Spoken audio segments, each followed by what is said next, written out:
Congresswoman Gabbard, in her interview with Ashton Carter yesterday, brought up that Obama's insistence of getting rid of Assad as a condition for going after ISIS, that this was leading to a computation that she said could provoke a nuclear war. That this, because the Russians want to back up Assad, Obama's insisting that Assad must go. I want to know what your view is on that. And then the second question I have is, Senator Bob Graham, who was the co-chair of the 9/11 Commission report, has stated explicitly that the Saudis, that their investigation showed that the Saudi government was financing some of the 9/11 hijackers. And he has made it clear that the 28 pages that the Bush administration had classified regarding the Saudi war on 9/11 must be released now. His claim is that unless you go after the Saudi role and make that clear to the American public, that you won't be able to defeat these groups. He says that you have to go after the financing mechanism, otherwise they will continue. I want to know what your views are on that. In terms of the first question, I think that the parameters for an agreement are already in place. I have no doubt that it's going to end up, if it does end up in negotiated settlement, that this is what's going to happen.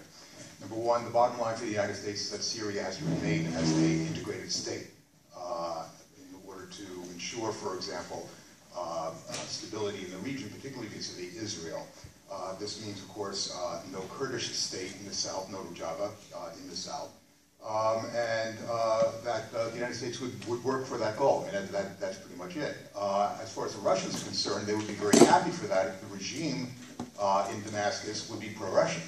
So the United States as well would, having been burned very badly in Libya with what they call the hard landing as opposed to a soft landing, wants to make sure that there are numbers of the old regime still intact. And what the American ambassador described to me once, the going around to opposition members and saying, well, what would make you happy if we got rid of 100 people, 150 people, 200 people? Give me your bottom line here for the number of people we'll get rid of.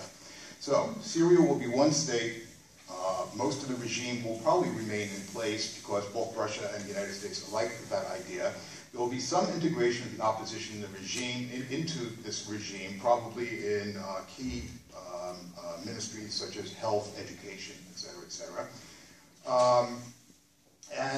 The main sticking point has been, is, and will probably be the fate of Assad. Now, both the Russians and the Americans have indicated, well, they staked out, first of all, their bargaining positions, but they also indicated that they're not going to stick to those bargaining positions. The Americans say that, you know, fundamentally Assad will leave eventually, but we can tolerate to have him around for a while.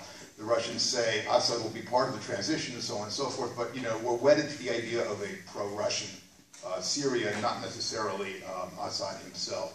So there's that. I mean, what's in it for the United States? What's in it for the United States is the fact that we are getting what the bottom line is, and frankly, a state, a Syrian state that may or may not be stable, and at the same time, the war against ISIS will be effective if there is a settlement there. So that's why the United States would sign on to it. The Russians would probably sign on to it as well. So that's the first question. As far as the Saudis are concerned, I can't address the question of the numbers of Saudis that might have been involved in 9/11, where they got their financing from, and so on and so forth. I do think, though, that what we have to begin to do is to think about a post-Cold War strategy towards the Middle East in a way that we haven't done it seriously before that. The Cold War strategy in the Middle East has always been premised upon two basic pillars of American policy, and those have been Saudi Arabia and Israel. At the present time, what we have is we have other regional players that don't necessarily view things in our way, but are still regional players that have to be taken seriously. Iran wants a seat at the table. Iran deserves a seat at the table, not because they're nice or anything like that, but simply because they are a powerful player in the region, so therefore we have to, you know, sit down and talk with them. It's been 20 years or so since the Cold War has ended, but I got to tell you, the British